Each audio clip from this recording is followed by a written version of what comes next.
Love Your Kitchen, Designing the Heart of the Home, proudly sponsored by Blum, the podcast where we explore the art of crafting your dream kitchen. I'm your host, Faye Newman, a freelance kitchen designer with a passion for creating spaces that truly reflect the heart of the home. Hello and welcome to another episode of the Love Your Kitchen podcast. As ever, thank you very much for joining me. So today I'm joined by Christine, who is from Ginger Interiors, a leading design studio that takes renovation projects right from the initial concept through to the final completion. So we're going to be discussing sort of styling tips. We know that, kitchens are such a huge sort of financial investment, but also an emotional investment. So it's really important that you get the sort of the final decorative layer right to make sure that you're getting that warm, cozy feel sort of within your home. So by the end of this episode, you will have a clear, actionable plan for moving beyond the construction phase right through to the styling phase, avoiding common mistakes, looking at choosing high impact details, which is what we spoke about earlier, to really elevate your design, no matter sort of what project type or where you're sourcing your kitchen from. It's all about those finer details, the layering of everything that will really, bring your kitchen into its own and allow you to put your personality across, but also get the right warmth and things for the space. So we're hoping to get a lot from this episode, Christine. But no, so let's start with decision overload then, because we know, you work with clients regularly, don't you? So just the amount of decisions that homeowners are needing to make. So I can imagine sometimes the styling element is maybe an afterthought, would you say? Yeah, definitely. What's your sort of thought process? I get decision fatigue as well because we renovate properties from start to finish, and we do a lot of that for clients too. Ginger sometimes will get involved in that, or sometimes I'll just work alone and I won't get involved with the construction. But decision fatigue is high. I get it, and sometimes I just have to switch off for a few days and I'm like, I'm just parking it, I'm just going to leave it, because a lot of the time when I work for clients as well, we'll do mood boards, we'll get sample boards, we'll do CGIs, 2D designs, which is great. And I'll send all the prices over. They'll know exactly what everything's going to cost. But I don't go too much with the accessories at that point. I'll put the odd few bits in because I keep saying, and I say this all the time, and sometimes it's met with, I can see that people aren't happy with me in that respect, but I don't want them to waste the money. I'm like, hang on, let's just get the fundamental parts in first. Let's get all the colours in. You have to see all the colours together for you to go, and you'll know exactly what is needed then. So a lot of the time, but personally, it'll take me on my own projects at least 6 months to finish off dressing a room. So when we've renovated properties and I'm really happy with them, we've moved in and I take pictures and I look back 6 months later and I think, that is bare as anything, but I'd rather do that than pile in a load of clutter and it doesn't look right. And I think, what the hell have I done? I've wasted money. So that is where I try and advise clients all the time. Just hang back a little bit. Let's just, Rome wasn't built in a day. If you want it doing properly, take your time. Please don't rush it. Yeah. But a lot of people like to rush it because they just want it done. I think it's almost that excitement, but also I think by the time that you get to the point of dressing the kitchen, you're just like, I just want it done. Yeah. You're just at that point where you're like... But people go, you just decide, I'm done, because they're busy working. You just do it, but it's funny because sometimes at first they're very particular, and then towards the end they're just like, just put anything in, because I've just had so many choices. Yeah, they're busy in work, the kids are playing off, just sort of for me, I trust you. And I'm like, great. And then the next time I work for them, then they trust me, so they'll leave me to crack on with things. Yeah, definitely. And also it's there is a lot of trust there, for designers, because obviously it's up to us to make sure that we're understanding exactly the brief, how their lifestyle, and if they're if they struggle with the sort of the vision, and maybe if this might be their first project, or maybe they've done something wrong on the project before that they don't want to bring in again, it's a lot of responsibility as designers to to make sure that we're delivering what they want. I don't sleep. When I'm working with someone, I wake up in the middle of the night thinking about the handles or something, or lighting, isn't it? Because you just want it to be. It's the home, and your home is the most important place. It's your sanctuary, and it's got to be cozy, and it's got to be nice, and it's where you close your door overnight, and your family live, and it's got to be a happy place for you. It has 100%, and the kitchen, as we were in your beautiful sort of kitchen diner / lounge area now. and you know it's serving so many purposes. I mean, we just had a conversation earlier about when the family's coming over, you want to make sure you've got, you know, ample seats everywhere and space to make sure that, you know, everybody is comfortable when they're here, you know, and you're entertaining, and it's all different for everybody. It is. Which is why it's so exciting as well to have these conversations about the dressing elements and get your experience on how we, you know, how clients can sort of, or homeowners can address that within their own projects. So looking at how to take a project from the concept to completion then, can you walk us through the essential layers of finishing touches from the sort of foundational elements like the curtains, blinds, right the way through to, you know, the final decorative accessories? How should they like be tackled? So at first there's like so many different layers. At first you've got to get all your construction right. You've got to make sure your plumbing is in the right place. You have to make sure your electric sockets in the right place. I've been in so many kitchens and I think, well, that doesn't work, those sockets aren't in the right place, etc. Obviously I always say to people to sketch out their own kitchens first and just figure out how they use the kitchen as well. You know, where do the kids do the homework on the countertops? Where do they put the bag when they come in? Where do they charge the phones? Where is there a sticking point where they tend to have, like, you know, all the like kind of like trash and everything all like accumulate in one place, and what they would like. So then once we've got the construction part, then we'll work on the cabinetry, the colours of the walls, the flooring. From there, you go into the lighting, because there's 3 different types of lighting as well for each room. Obviously, you know, you've got your lighting to light everything up, but then you need all your layers of lighting too. So I go into lighting then, but you don't have to choose what pendants you want at that point. But if you know you want, say, 3 pendants, you'll get all the electric set up for that. And then it comes your worktops, your appliances as well. You need to decide, you know, what kind of appliances you want, if it's high end or medium, you know, anything goes. It just depends what budget you've got. And then from there, from your worktops, your handles, your hardware, you know, your taps, your window finishings, and then it's your tiles, your accessories, all your textures that you bring in, then your wood, your metals, your plants, your textiles. So it's like so many different layers, but you have to start off with the fundamental part first, which is all your cabinetry, which is you need to spend the most money on.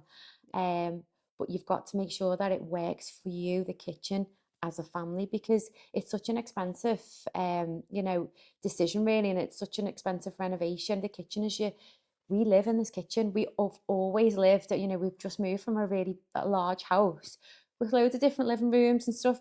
Always in the kitchen. Always in the kitchen. Like, why do we need all this space? We're just constantly in the kitchen, and those rooms just stay tidy, which was great, but we were always in the kitchen. So and this is why I wanted to make sure that, you know, our daughters are older now and their boyfriends are always here, and I love it when we're all sat around having a drink and it's nice and cozy. We've all got space, we're not crammed on the sofas or anything. So yeah. Just like a really inviting space, I suppose, isn't it? And that's the main thing. And I suppose probably if you're watching, you're thinking, oh my God, there's so much more than we thought in regards to what to think about. But as you say, it's all about having ample time. And then, as you say, like doing those certain fundamentals first, so like your furniture elements, like you mentioned, then that will be like, oh, do you want lighting like inside of these cupboards? Like what sort of storage, etc. do you want in it? And then that all sort of, you start to layer up. Then you're like, oh, okay, maybe if I'm thinking lighting for there, I've got to think, okay, how am I going to light up like your big island space, as you mentioned, whether to go for 1 pendant, 3 pendants, like that sort of thing. So I suppose it's sort of understanding like when would be right to start thinking about those decisions, like especially pendant lightings. I mean, I get asked about pendant lights all the time, and I think, you know, some clients are like looking on Pinterest, or they're like, I've seen this one, I absolutely love it, but they're like, do I go for 1, do I go for 3, like how? I mean, you can work that out really from the size of your island, so you'll know how big they are. I mean, those pendants that I've gone for there, I love them because they're like an antique brass, and you know, there's a couple of different metals on there, but I usually go quite bold with my island, but this is a different kind of build that we've done, so I know where my budget is, and but also I've got quite a bougie light coming through from my table, so I didn't want too much, so it's like bling bling bling, you know, it's got to be nice and subtle, so we've gone quite subtle over there. And also I've got my hob there too, which is the, what is it called, you know, the hobs. And I've got friends who've got the same, and they've had glass over the island, and you can see, you know, all where they've cooked, and there's like a film of like fat and like oil. And it really winds, I look at it, you know, I'm sat there and I can see it all, and I just want to take them down and wash them and put them back up again. So that's why I went for something like that. So it's just little things like that that, you're not going to be sat there staring. They are so easy to clean. So it's just things like that. I like my home, like on the Instagram thing, I like my home to look like no one lives in it. Yeah. That makes me happy.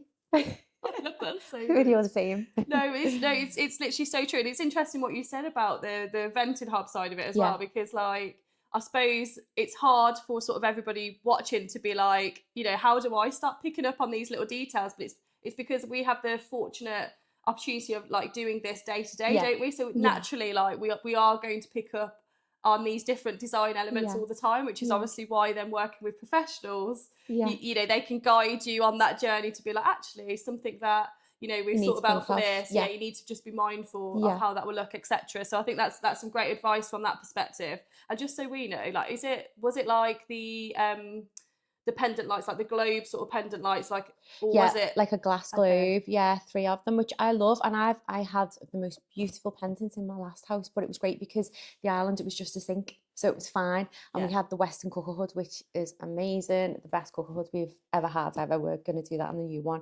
You literally put it on and it just took everything away. I think it took all the dust off the carpet and everything. It was great. Didn't need to hoover.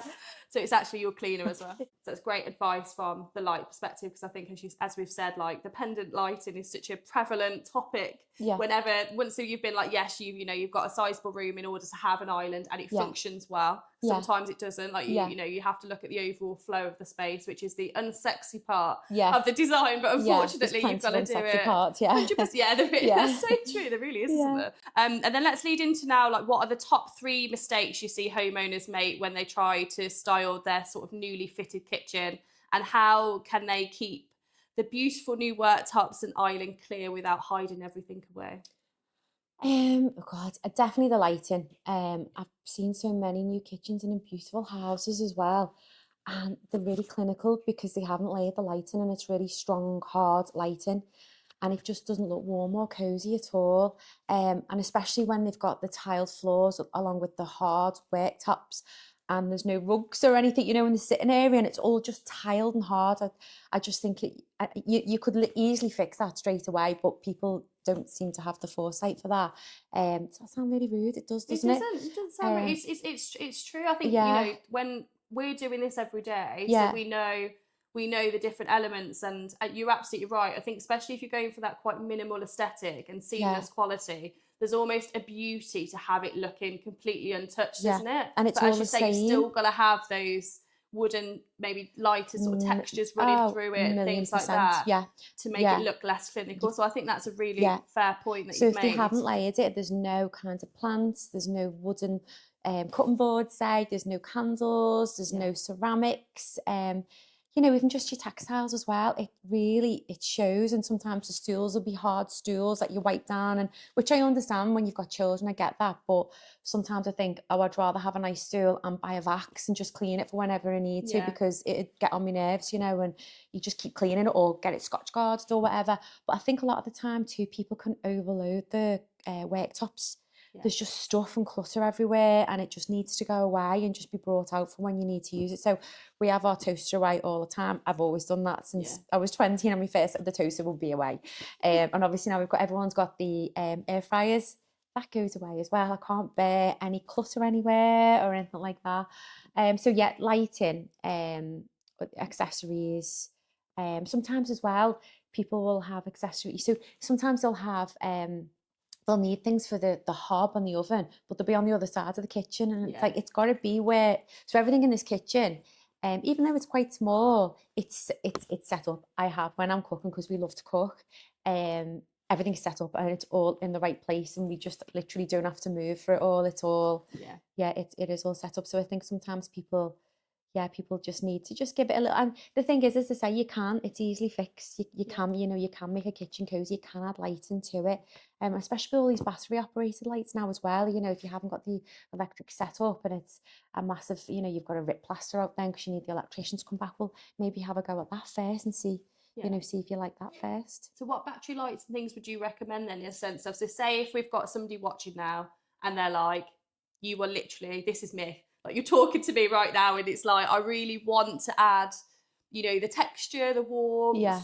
But I'm just really struggling to know what to go. They're just indecision overload. Yeah, which we all we all do. I mean, I love the Pookie lights as well, but there's some gorgeous ones on Amazon too. I've been waiting for my husband to fit LEDs in the bar over there, so I've just been and bought lights, and he said the other day, just ones from Amazon. And he's like, right, I will sort that for you. And I'm like, yeah, because I knew it, I'd annoy him. So he's actually doing it now. But even next I've got some gorgeous marble kinds of like mushroom design candle, lamps. And I think I might actually, even when we do have LEDs there, I'll put a little lamp there too. And I always have them on a soft lighting. So it's never like a bright, it's always on a really warm lighting. Yeah. I just love it overnight. I love having my lights off and my little lamps over there, my candles on. It makes me happy. No, honestly, and you're not alone on that. Yeah, I think when you walk into a space that's been really well thought through, you can't really pinpoint exactly why. But it just makes just makes you feel like, as soon as I come here, I was like, oh God, I'm instantly relaxed. Oh, you know, that's what I like. I love that because I love entertaining. I would rather stay in than go out. I'm at that stage of my life. I love having people around, and you know, I'm like, come in your pajamas if you need to. Let's just sit and have a glass of wine, get your feet up on the couch. I just love it, you know, and you get to talk properly then, don't you, as well? 100%. No, I completely understand that. And then so from sort of the lighting perspective, you also mentioned about adding sort of softer elements around as well. So say like you zone in places with like your rugs and things. Yeah. Like what else could you suggest for like a kitchen in order to make it look a little bit softer? Well, yeah, obviously you can even put artwork onto another utility. I found some lovely little artwork just to put on shelving, a bit similar to this, and you know, along with your candles and stuff. And the artwork was lovely, and it really went with the utility. Rugs, a lot of people are having runners now. You know, the Nancy Myers kind of Ralph Lauren looks in, and I love that, and that will never ever go out of fashion as long as it's not too chintzy. Remember, like IKEA years ago, chuck out your chintzy went a little bit too far, but you could even have a modern house but style, you know, part to that in. So it works really. But yeah, you know, your greenery, you know, some nice potted plants, you know, your sage, herb garden, a little herb like garden, just things to make it cozy. And I think artwork is such a great sort of conversation as well, because that's where you can really inject your own sort of personality within the space. So you're saying sort of with your artwork, your textiles, and like candles and things like that you like, that's how you'd start to sort of build on the sterile look of maybe a kitchen. Yeah, definitely. And you've just got to layer everything as much as you can, and it'll take time. And each season as well, things change. So I've just put a couple of little pumpkins in there. I've got some nice pumpkins on me, but then I'll change it in a couple of weeks for Christmas or whatever. So it's nice when you have a little refresh too, you know, and you could change your artwork. You could even put your own artwork in there, or photographs of the family, or you know, in the last house that we were in, we had space for a lot of artwork. We don't have as much space. Obviously, we've got a little bit of art over there, but we've got some personal art given to us by family, and I'm saving it. I'm going to get it all framed, and that'll go in the new kitchen as well. And the new kitchen's going to be like sort of California style. I can see it in my head, and I'm saying now, you know, you should wait to get your pendants. My kitchen's just basically getting designed around these pendants because I love them that much. It happens though, doesn't it? I've just got to have them. I think this is it, and I think if your starting point is always something that you absolutely love, like whether it's your pendants, whether it's, you know, like, you know, a table of some sort, a cushion colour, artwork, as we mentioned, like there's always a sort of like emotional start to the process. I've seen these lights and I'm like, should I actually order them now? And I'm like, oh God, I only went yesterday to sort my kitchen out, so I don't even fully know how big the island's going to be. And I'm like, do I order 2 or 3? But I'll just end up ordering them, you know. I just love them so much. And it's crazy because before we went to sort the kitchen out yesterday, we went on site and we're just at concrete level. We're literally at foundation level. But I was walking through the what is going to be the kitchen, and I know straight away how it's going to look. It's weird. I think I've got something wrong with me. I just have experience, Christine. That's all it is. I've always been like, even as a young girl, even like 8 years old, I'd be moving furniture around my mum and dad's house. Be like, for God's sake, Christine, will you stop it? I'd be moving wardrobes at 8 and beds and stuff, and the carpet would be getting pulled. My dad would be like, have a word with it. But I can see how I want things to look, you know. And even the worktops, I emailed the lady who I deal with for worktops. I'm like, can you get me a sample of this? I know exactly what the upholstery is going to be on the booth. And it's funny how you see things in your mind. You have this picture, but as I say, you shouldn't really start off with the pendants and I'm actually, going against what I'm you going said. against what I'm saying, but these pendants are just so beautiful. And I know as soon as everyone comes in, they'll be like, wow, I love What them. are they like? We've got Oh, them they're there beautiful, now. like big white candle. Like they're like a dome Okay. with some brass hardware, lots of brass hardware. They're really statement. Yeah.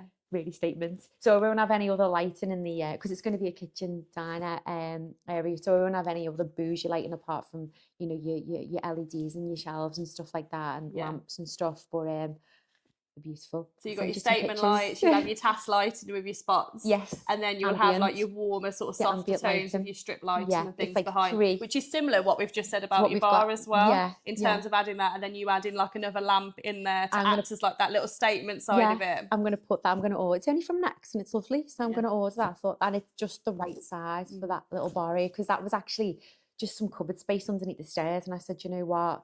Let's just make a little box. We like entertaining. I like a glass of wine. So I just thought, right, we'll have a little go and put a little bar in there, and it's worked out great. It's a nice little addition. I think this is it. And as you say, like it's evolved with you. So maybe you've moved in, you've got your kitchen sorted, and then you thought, oh, actually, why don't we have a few of the same? Because essentially it's what, 2 cabinets and a wine cooler, and you've probably got a leftover bit of plinth that you've used on the kitchen anyway.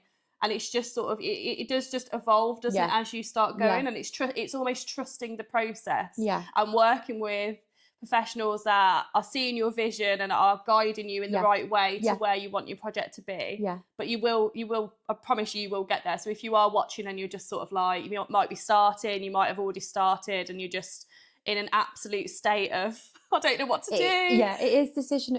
Just take your time. It doesn't have to be done there and then. You can take your time and you can go to. So for the likes of this is achievable for, everyone. Everyone can design this kitchen. And I literally just drew it out, and then I had some 2D designs done just to make sure that everything could fit. Sourced the appliances, and then I sent it on to a joinery firm just to say, can you make this for me? And he's great. He did. I've worked with this guy for years, and he was fantastic, and he's reliable. That's another thing, getting your subcontractors who are reliable too. So we're really, really happy with it. Yeah, no, it does, as I've mentioned, like it works beautifully. And as you say, you can see that you've thought about the function. You've got your hidden utility as well, which is always, everyone loves the secret room. Like, everyone's going crazy. We've done that 3 times now. We've done it 3 times, because the last time in our other house, we were like, I just didn't want to put a door in there. It would just spoil the whole aesthetics, and I didn't want to go out of the kitchen to go into the utility. So we came up with that idea, and it was seamless. You couldn't even tell. It was amazing. We had a dirty kitchen in there, which I loved, which we're doing in the new house too. That's another thing that is the best money I've ever spent. It was fantastic, because again, if you're entertaining, you don't have to cook in here. You can cook in the other room if you've got the space. And it doesn't have to be high-end appliances in there, because it's the other it's out of the way. But all your mess is in there as well. And if anyone does it, get a dishwasher too. That was the best money. But have a dishwasher in the utility? Really? As well, because sometimes one dishwasher isn't enough. You've got, when you're at Christmas time. Yeah, that's so all true. In there, all out the way. You can sit here now, because everyone has open plan kitchens. You don't want to be sitting here having a glass of wine and seeing all your mess. You don't relax. So it's much better. So that's would happening be a in the top next tip house. as well. Definitely. Amazing. Yeah. It's amazing that we all buy a kitchen for Christmas, isn't it? It's like, this is going to sound ridiculous now, but how do people cope with one oven? It's that terrible thing to say. Like our parents, my nan would have 22 of us for dinner. She'd have one oven, and she cooked the most amazing meals. How did she do it? Or are we just like, are we just ridiculous now? We've got 2 ovens and a microwave there and a warming drawer. We could just about cope with that when we've got people come around. What is wrong with us? Honestly, I've designed for clients before. They've had like a 1500 ml Arga that they have on all year. And then they've had like 2 or 3 ovens, like steam ovens. They've had 2 dishwashers, and you're absolutely right. Like, it's ridiculous. The experience is still the same, but I suppose it's just we just can't cope with it anymore. Cooking was better as well. We had 4 ovens in our last house as well as a microwave, a plate warmer, 4 ovens. I mean, it's ridiculous. And we have 4 dishwashers, but we used them all as well when people came around. they were used. It's crazy. It's you know, it's so interesting though, because kitchens are so personal to everybody. Like, it's like, I was having a conversation with a financial expert that was on the show last week actually, called Tom McSherry, and he was talking about his wife and how it was really sort of prevalent for them to have a warming drawer. Oh yeah. Like, but like just for his wife, like not for him. Yeah. Like, he was like, why on earth would he need a warming drawer? But for her, like, that was an absolute, like, I can't eat off a cold plate anymore. Like, I have to, I have to have a warming drawer. My husband's like that. So when he ever makes a cup of tea, and I've just done it for us, then he has to warm the cups up and leave it. So I've just done it for us. If I don't warm his cup up, he knows, and he's like, "You haven't warmed the cup up." I'm like, "Oh, for God's sake!" Yeah, he's the standards are set now. Ridiculous, like ridiculous. The cup of tea game is no longer easy. I just forget a half. Yeah, I love that so much. That's what I always love though, when you just get them just out the dishwasher. Oh, like, nice. you know, you just put a load on. Oh yeah. And then that's what I always, well, that was what probably your nan did in terms of make sure that you've just done your dishwasher load, so you know your plates. She didn't have a dishwasher. No, she didn't even have it. When I look back at literally, and they were the best Christmases ever. We'd all be on like wallpaper tables. There'd be 22 of us. There'd be like deck chairs. Someone would be up there, someone down there. And the food was amazing. And they were the best Christmases ever. They really were, in the 80s. Good old 80s. So yeah, because I suppose dishwashers weren't really a thing. God, then, no, not in England anyway. No, we didn't have anything like that. God, I couldn't live and then she'd do a buffet in the evening. I mean, how? You're like, how did you fit all that in that She's fridge? amazing. Yeah, she's still going, 97. Oh, got all her own her. teeth. I'm going to see her on Saturday. Sorry, I'm digressing here. No, but it's okay. she is fabulous. She's so switched on. She's more switched on than I am. Yeah, really? she's just amazing. Yeah. Oh, shout out to Christine's nan if you watch it. I love that. No, I think that's just really good as well, just to have some personal insights on experiences, because as we've mentioned, everybody's is so different, so it's always good to just talk about that and normalise it for everybody, that we're all the same, we've all got our own needs, and it's all about just, you know, finding the right sort of solutions for your project, essentially. Talking about, I mean, this is something that came up when we was looking at sort of like the dressing side of things, and I think this is more of like an interior design sort of take on it, is the 3rd item rule, like having things of 3. Is that right? Is that a thing? Yeah, I mean, I've heard that before, but I've never really done it. No, not really. It depends. I mean, I know people talk about 3 colours, which I totally get that. There's got to be 3 colours at least in your room, because otherwise it'll look too clinical. I have more than 3 colours, but I've heard about that, like the 3rd item rule, and I've never really stuck to it, you know. But again, I'll probably change some of the worktops tomorrow. I move things around all the time, and I know clients do as well, because we can dress the shelves, and then it'll be like that for a month, and then I'll go back to do another room, and I can see they've moved the shelves around or whatever. We don't know whether the cleaner's done it or not, and I think, well, that actually looks really nice. So there's always, I don't think you have to get as hung up on that. It's whatever you like, whatever suits you. It's your home at the end of the day, you know, and it's got to be personal to you. Yeah, for sure. So what is the 3? So the colour rule. Yeah, you know, you've got your base colour, and then you've got at least 2 other colours on top of that. But again, this room is different. You know, I've got you've got like your softer colours, and then I've got like the blacks in there as well, you know, just dotted about, and then I've got like slightly bits of green, which will go with my chairs there. So it depends really, you know.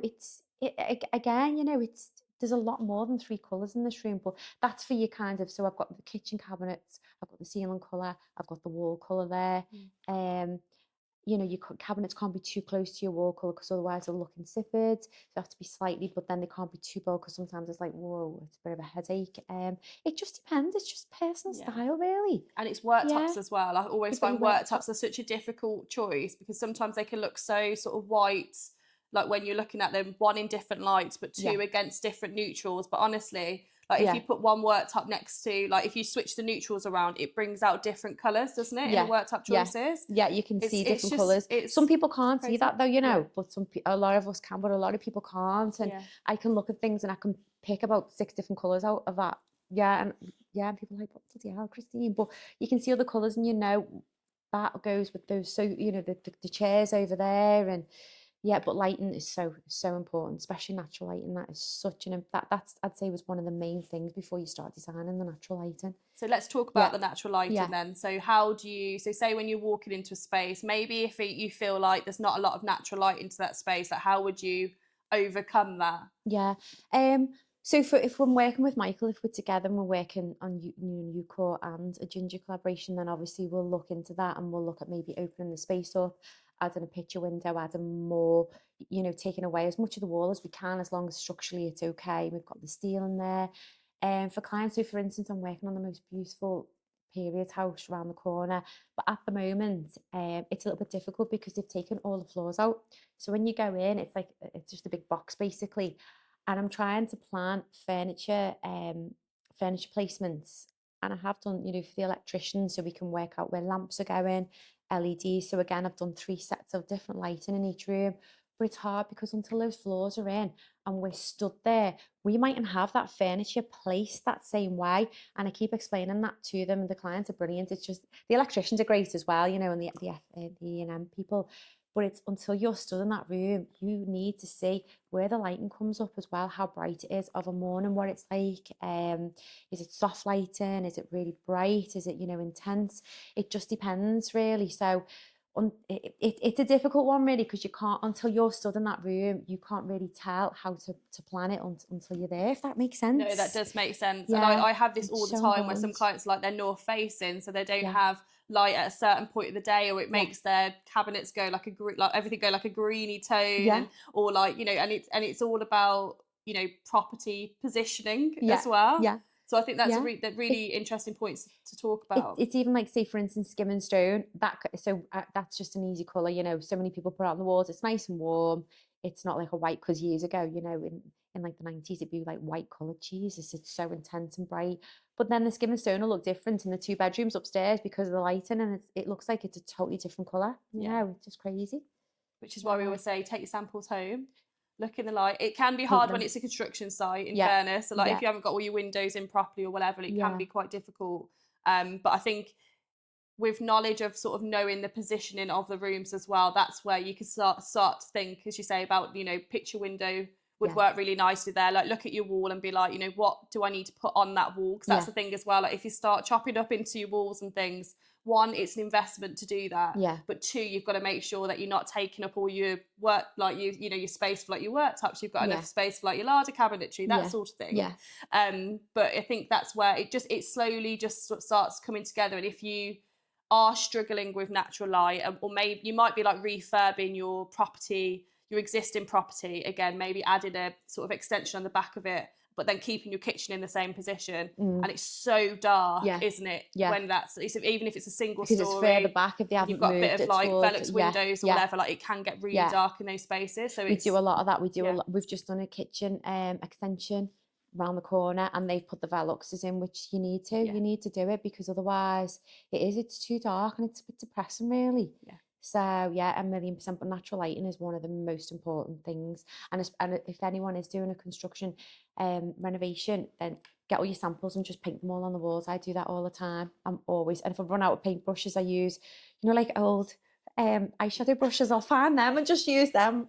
They're like, what the hell are you doing? But it works, it's fine. No, because you're seeing that colour in that natural light, which is so important. And it's crazy because it might look amazing on a sample, but then you think, oh God, no, that's well too dark for this room. Or I mean, it's easily, if it is too dark, it's easily rectified, but it's another job that you think, oh God's sake, I've only just painted it. I really don't want to repaint again. No, it makes complete sense, literally. And going on to lighting then, because we've mentioned that a lot sort of throughout this episode, which I'm happy we have. I think when you talk about like your dressing, you just think it's like a few candles, looking at your shelving, but it really does stem from the foundation. So as you say, once you've got your functionality in gear, like you've started to choose your hard furnishes, so you've got your colours for your cabinetry, you've got your style of cabinets that you want to go for, the layouts there, maybe you've chosen your sort of your worktops, your hardware choices are starting to come into play as well. It's time to start really honing in on the lighting element as well, I'd say. So you mentioned earlier there's 3 different types of lighting. Yeah, so you've got your task lighting, which is your basic lighting that brightens everything up. And then you've got your ambient lighting, which is your layer lighting, your LEDs. And then obviously you've got your accent lighting, which is, your jewellery really that's what makes your kitchen pop. Which again is your pendant. But I mean, I haven't gone crazy on mine because I know I've got a really, beautiful kind of it does look like jewellery over my dining table, so you can't have too much. It's got to be subtle. But it's worth investing in some nice lighting because, as I say, it does dress the area and it sort of sets the scene. You know, when people walk in and they see that it dresses the area. As I say, it's like it is the jewellery of the room. I think it's good to say the jewellery because it's so true actually, because it is just there's so many different options for it, isn't there? So like, and it's, I suppose it can be easily changed to some extent if you're talking about like your lamps and things like that. You can dress those and that can probably grow with you. But like when we're talking about like your big pendant lighting and things like that, obviously that still needs to be a forward thought. But it's interesting that, you know, maybe did you see the big statement one over your island before those pendants? Or how did that? Yeah, I did, and I loved it. And it's quite heavy as well, so my husband's not very happy, but I loved it, and I saw it in, God, when did I see it? I think it was January, February. And it's just a beautiful piece, and it will just make, it's a statement piece, you know, and a lot of the time the statement pieces cost money too, so you've got to make sure you get it right. Don't rush your decision, you know, measure everything out. We measure everything out. I mean, even before we, you know, when this was a shell, in fact it was probably garden most of this, but then once we started renovating it and building it, we'll have spray cans with everything, so we'll measure out where the island is, where that is, where the light's going to go, you know, on the floor and everything, so we know, and we know how big the pendant was and how big the table was, and it'd look right. So, you know, or even if you just draw it out, even if, you know, people draw everything out and you can see how it's going to work, it's not going to be too big, not going to be too small. The worst thing for me is when I see lights and and they're too small for the room. It's like, it looks like, you know, a pea on a plate, and it's awful. And I think, oh God, if you just would have measured it out, you know, you've got this massive ceiling with a tiny little light in, and it just looks terrible.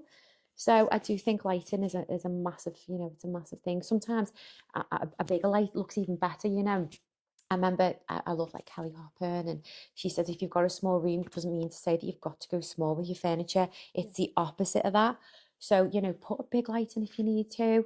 That looks better than a small light in a large space. No, it does make sense. So it's all in Personally. proportion then. But it's interesting to hear that, because I suppose I know I always go back to sort of like my parents' way of thinking. They just would really struggle with knowing like which one to go for, like what size, that sort of thing. So I think it's things like that, like they're really like concerned, oh, is it going to be too overpowering, like they're going to go down they just probably just go down the cream route with like a magnolia wall or something, because that's like all they sort of know. So I think it's, they want to play safe, so and because they don't want to make the wrong choice. Listen, you live once, just go for it. Honest to God, you just, what's the worst that can happen, you know? Just to have a go and be brave and be bold. And we're just actually going to renovate my mum's living room. So we renovated, she moved close to us, and her and my dad, and we renovated their living room, well, the whole house actually, but she just needs a living room finishing off, and she wants a round rug, and I absolutely not where the way it is. It's got to be a larger rug, your sofa has to go over it. And then my daughter, who helps out as well, she came in and my mum said, oh, I want a round rug. She was like, absolutely not, straight away. Absolutely not. No, it's got to be a bigger rug. And that's another thing, if the rug's too small. I know we're going off on a tangent here. No, we're not, but this is so this is so good to hear, because obviously we're talking about the dressing of everywhere, so we need to know this. So you're saying it's got to be a large rug, your sofa has to sit over it, your chairs have to sit over it. There's nothing worse than seeing sofas and then the rug is just basically a little bit bigger than the coffee table. Absolutely not. No, it's got to be warm and cozy. And where'd your feet go? There's nowhere for your feet to go. So that's another thing. So she's accepted, she's not having a round rug. She's having a big rectangle rug now. So it's a good point though, because it is true, because you want, like, when you've got your shoes and socks off, you want to make sure you're on like a warm, especially in an open plan living like this. So you've got herringbone beautiful flooring going throughout, which a lot of you might, you know, be thinking that's a look I want to go for, because it is a really timeless classic look, isn't it, the herringbone style.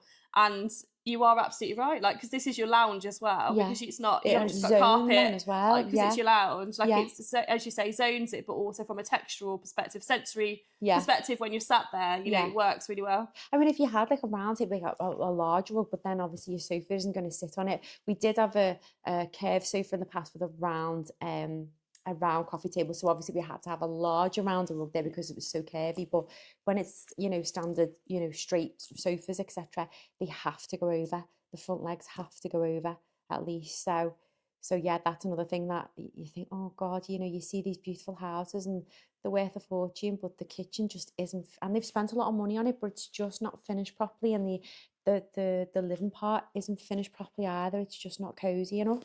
Yeah. So, and again, it's a quick fix. Yeah, it's so true. I'm really interested on this. I want to Well, dive more into this. So we've got pea on a plate for lights. yeah. We need to make sure I've they're just a made that good. up. No, but it's a great It analogy just- because it works. Like you yeah. need to make sure that if you go in for sort of a pendant light, and maybe if you want to go for something a little bit more discreet, which perhaps They are yours quite are discreet for there, me, yeah. because then maybe go for like a multiple number which Yeah. covers a larger area Yeah. to allow room for a larger statement piece, which is Yeah. what you've got in the corner. We've also got about your rugs needed to go under your furniture. Yeah, like what else? 1,000,000%. What else really annoys you when you walk into a space and think? Just when it's cold, just when it's like tiled floors, and the living area is on tiled floors again, and it's just cold. I think, how do you get cozy overnight? And if you've got children, would they crack their heads on the floor? You know, I don't. But it's not. You know, I'm not the oracle at the end of the day, and people have their homes the way they want their homes, and you know that's up to them. But you think, God, I'd be sitting there and I think, oh, I could do this, and then I think, who the hell do you think you are? You know, but I could make this, and I'd do that, and I'd do this, and yeah, I'd change that round and move. But my daughter's exactly the same. She'd be sat even with my mum's the other night. She's like, I'm just going to move this table over here, and that lamp's going to go there. Now my mum's like, what's going on? Like a mini Christine. Yeah, well, that's what I always did when I was younger. I'd always be moving things around all the Oh, time. I'd get my friends involved and everything. They'd be moving. My mum would come in from work, and a living room would just be yeah, we did that in my auntie's as well. Again, I must have been about 6. And me and my cousin, we moved my auntie's furniture around, and it looked great. And she knocked on the door, and I said, it's okay, we've just moved you. I was 6, like, really? And she said, but how do I get in? We put the sofa against the door, and I thought, oh, I didn't think of that, did I? But I love that. So I've always been a busybody, really. I love that. I remember though, like when I used to I think whenever I needed to have a change or something in life or whatever, I always used to do that to my room as well. I used to think, right, clear we're out. having a declutter, we're moving it all 1,000,000%. around. Oh, I love it. My daughters, especially my eldest, she loves having a declutter. She loves it, and it makes her feel better. Fresh bedding on, a bath, all the candles on, all the lamps on, and it's like a Saturday afternoon, and she's lying in bed and she's dead happy. And I'm like, I get it, yeah. You're like, I'm glad that you've put that onto your daughter. And you're like, gosh, she's like a mini me. I love that. And we spoke about earlier the other sort of elements, like in regards to like your stools and things like that, about picking up different colours and things. Yeah. So are there any rules for like the stools element? Not really. Just you need to make sure. I mean, I've had stool because I think we're on our 10th own private renovation. And I was looking back a couple of Christmases ago, and I put on, you know, that's a wrap for the year. And we've done 10 renovations in that year for clients as well. Oh, wow. And I thought, oh my God, how busy have we been? So we've had so many stools from so many different brands. You know, and I do love it when you can swivel round and stuff. It just depends really, but they are the comfiest stools we've ever had. They do look very comfy, I must admit. Comfiest stools. Yeah. They're just lovely, and I love the fact that they've got the antique brass on them, and it goes with all the hardware and the lighting, the pendants, and they're a joy to sit on, because sometimes you sit on stools and you're slipping off them, or they're too high or they're too low. They're the best stools we've ever had. Oh, mate, where are they from? Richmond's Interiors. Oh, they're great. Yeah, they're really, really comfy. So it depends really. It'd be nice if you could have, I like personally a softer kind of textile on the stools, because your cabinetry and your worktops are hard, and your floor's hard. So true. It's nice to bring material in rather than a leather stool, and I understand leather stools are great because you can wipe them down, especially when you've got children, but I do try to talk clients out of it when they suggest leather, and I'm like, oh yeah, you know, or leather sofas, oh no, you know, because they're so cold when you sit on them, aren't they? And it does take a while for them to warm up. No, it does make sense. But you also see as well, like wooden stools they do still add a little bit of a warmth, but as you say, from a comfort perspective, you've still got to think about that element. Shane McGee, she uses wooden stools and they look amazing, but like they're in California, so it's a lot warmer there and stuff, and they look great, but I think, are they actually comfortable? Does anyone actually sit on them, you know? Yeah. So I suppose there's that element actually. I mean, they are so beautiful and comfy. So comfy, once you've actually been able to pull them out and you you sat on them, you're there. Yeah. You're there for like the night. I will have a glass of wine, and Michael will be cooking dinner, and I'll be sat with him watching. Sometimes I'll be chopping, You have to think about aching back or anything It's like great, that. especially my age. But yeah, it's great. It's honestly, they are the comfiest thing ever. So yeah, to be fair, those stools look very comfy and they look beautiful. And you mentioned about the antique brass around it as well, which match up with your hardware. So let's talk a little bit more about hardware now. Like, how do you go about choosing the right hardware based on your style of kitchen and colours? Yeah, it is. But I mean, and a lot of people say you can't mix metals. You can't. This is your house. You can do whatever you want. Who tells you what you can't? You know, you can do whatever you want. So we have got some chrome, but we've got a lot of the antique brass, which I love because I think it goes. This is a little bit country style. This kitchen. It's modern. It's not too country. It's modern as well. But I think it just went lovely with the worktops as well. So the handles, I knew that I wanted these. And obviously, you know, when I put things together, I'll put the cupboard doors together, the wall colours together, the handles, the worktops, even the brass, not brass, sorry, the antique brass, sorry, bracket, it all goes together along with the shelving and it all. You just need to work out what colours, and you can tell by looking at it what works and what doesn't work. But as I say, you can't mix brass and, you know, chrome if you need to. Because we couldn't find a tap that worked well. And even today, I've had a friend call me this morning. She is doing a whole house up, Amy from Glossy Interiors, and she's doing a house up in 2 stages. So they're moving into that at Christmas, but she's struggling because she can only find gold or chrome for a bathroom, and she can't find the exact hardware for a bathroom. So sometimes it is a little bit of a struggle because it's just not out there. But no, I'd say invest in decent handles. There's nothing worse than having a lovely kitchen and you've got cheap handles there and they're really flimsy. Some people say they've got to be weighty. I don't believe that they have to be weighty, but I do feel like there's got to be quality there for them because you can tell, and it just finishes the kitchen off. I think sometimes they can just be like an afterthought. It's like, oh, you want cups and knobs, let's just pop these on. Like, how many cups do you want? But actually it's talking about, okay, like what, you know, as you mentioned, like the different textures. So you could have your solid sort of your like bronze or antique bronze style, which can sometimes be like 100 or something pounds a handle, like the beautiful like cups where you've got the exposed sort of screws, you know, going around it. Like that style of handle suits that really sort of ornate kitchen. But again, like having a couple of those dotted about with the clasp handles, which cost an arm and a leg, don't they, to do, and they're actually not that practical, but equally they look beautiful, like underneath your Belfast, things like that. It's just having those key pieces. And maybe if you've got like a larger cabinet, I don't know whether you're the same, like if it's in a slightly different part of the room, like maybe go for a different handle choice there, and that's might be where you can invest in like your sort of top tier handle, should we say, or ones that are a bit different. Where it's like heavy traffic and everyone's going to see it, or even in your utility room, you can go slightly cheaper on your handles because people aren't in there, or in your dirty kitchen. You know, definitely we're always trying to save clients money all the time. And, you know, people might say, no, I want it, but it's okay. Well, I've found something that's slightly cheaper and it looks exactly the same. What do you think? So we will always offer, you know, maybe even 3, you know, splurge, budget, you know, middle of the road. At the end of the day, it's the client's home and it's their decision. You know, it's not my decision or Michael's, it's theirs. And they've got to be happy. But if it was awful, then we try and steer them away from whatever. But yeah, you know, you've got to be happy and you've got to have the budget as well.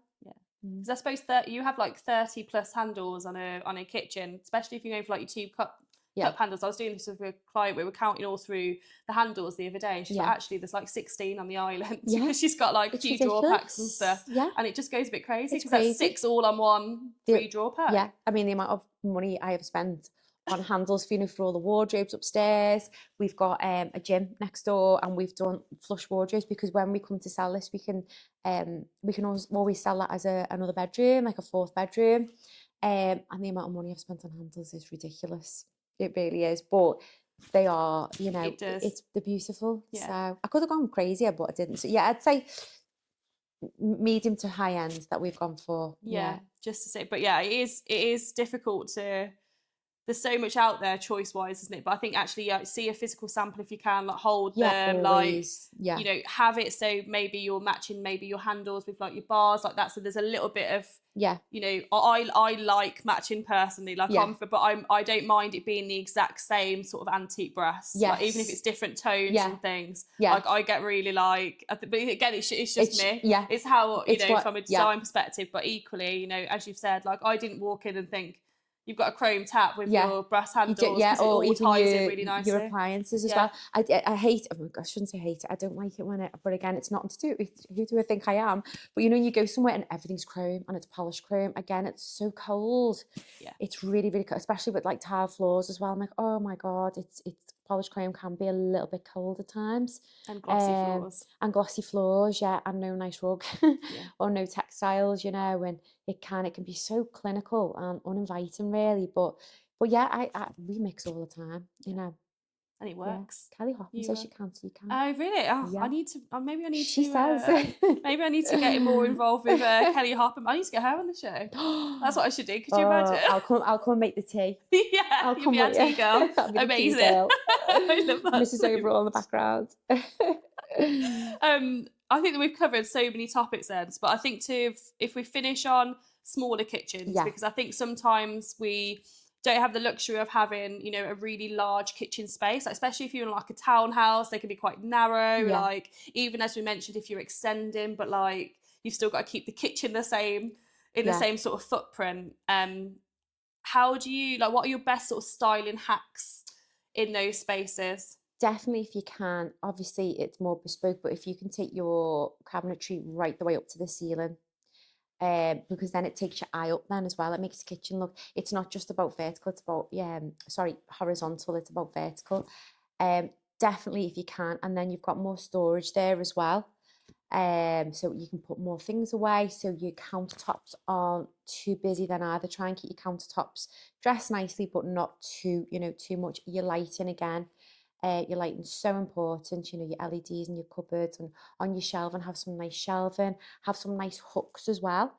So you can put, I love that, you know, you've got like your breadboards on there, you've got your nice pans and your nice cups hanging up. I think there's, and even, you know, what we're doing in the next kitchen, you know, your wine glasses that you pull out because they're all sort of hanging. Love that.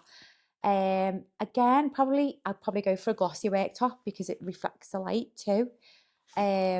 Maybe some we've done in the past, we've done antique or just a bronze mirrored backsplash, and it's brought so much light. Such a good point. Yeah, it's brought so much light into the, and like obviously we've had like a hob there, and it's like, oh, so every time we cook, actually what I did used to do was put cling film over it.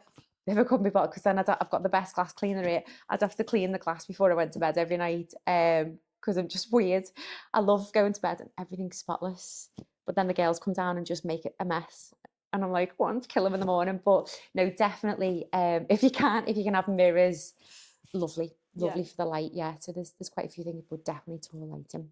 Yeah, no, definitely. I completely agree with that. And stools, sorry, if you can push, you know, if you haven't got a lot of room, if you can have stools that you can push underneath too, that don't take too much space up and they sit underneath the, you know, mainly underneath the counter, even better. Yeah, no, I completely agree with that for sure. And I think it's all about going to the functional side of it, like really being super organised. You've really got to be, Even like in a I mean, this is a beautiful sized kitchen here, and obviously, you know, there's bigger kitchens, smaller kitchens, things like that. But if you are really tight on space, and you know, you just really have to organise what you need in there, and all the stuff that you don't use, like day to day, you know, weekly or even sort of like monthly. Like you've got to get rid. Like if it's a festive thing, move it somewhere else, or you know, declutter. Like because you've really got to make sure that, as you mentioned, you've got your space for your toaster. If you're struggling for worktop space, you don't want that on the side, like you know, things like that. It's just thinking, okay, what are all of maybe the ugly things that you've got on the side at the moment? See if you can go for like an appliance garage of some sort. Like if you're going for like an L-shaped kitchen and you've got larders on the one side, like see if you can do like a single bifold leading into the corner, because it's always dead space. They used to have the tandem units going down, do you remember, like with the metal racking going down? Do you remember? Like, they always used to put them in those corners, but I'm happy that's now that's now gone. That's gone. But single like just to make sure that everything's got a place, purpose, and it's hidden away. I have actually saw some, honestly, and I've got them saved on my my Instagram, the most beautiful apartments in New York with tiny kitchens, and how these designers have done them. They've got everything they need, everything's hidden. Absolutely stunning. Sophie Patterson's done one in London, and I always look at it, it's just stunning. It's beautiful, and it's it's functional as well, and it's just, but you really do have to think when you're doing a small kitchen, but it just because it's small doesn't mean to say it can't be beautiful. 100%, and functional. Like you know, you can still make the most of that space going. You've got your worktops enough to cook for cook dinner for people, and it's homing into how you use that space as well. So that would be where those questions are always really prevalent anyway, aren't they? But just making sure that you know exactly how you're using that space. Like the designers know exactly how you're using that space, so therefore you can both collab together and really just optimize it all together. So I think great points during that, you know, the podcast, Christine. I'm really happy with what we've spoken about. I hope it's been really helpful for everybody, obviously listening and watching at home. Hopefully it's inspired some choices, especially lighting choices. We're gonna see no peas on the plate from now on. We're gonna make sure our rugs we're gonna make sure our rugs are tucked under, like loads of stuff going on. Who do I think I am? You know. Do you know what it is though? It's good. I think sometimes it's good though just to hear opinions on it, because sometimes we can be a bit fluffy, being like, you know, or maybe, you know, you can do that if you like it, etc. But it's really good just to get an honest take on what, you know, what your eye sees. You're very obviously intricate in the role that you're doing, like you're very creative. So it's good to see how you think in that side of it. You know what I mean? So I don't think it's, you know, no, definitely not. I think it's good for us to just hear an honest viewpoint on it for sure. So I hope it's been really helpful for you. We'd also love to hear your feedback. Like, do you agree? Like what are the styling elements that maybe you've introduced into your kitchen and that you could help, you know, somebody else with, or vice versa, if you're really struggling with the dressing side of it and you're like, okay, I'm really happy to hear about like the light in the different places that you mentioned about where to source lighting from as well, like your stalls, etc. Let us know, share your thoughts. This podcast has been designed to help you all with your kitchen renovation journey. If you let us know on our social handles, which is at Love Your Kitchen Podcast, and if you want any more advice from Ginger Interiors, we'll pop their link below so that you can message Christine directly from there. But thank you so much for coming on the show. Thank you for taking the time to watch this video today. If you have liked what we have spoken about, why not like and subscribe to this YouTube channel. Also, what you can do is click on the notification bell to keep yourself notified of all the new content to come.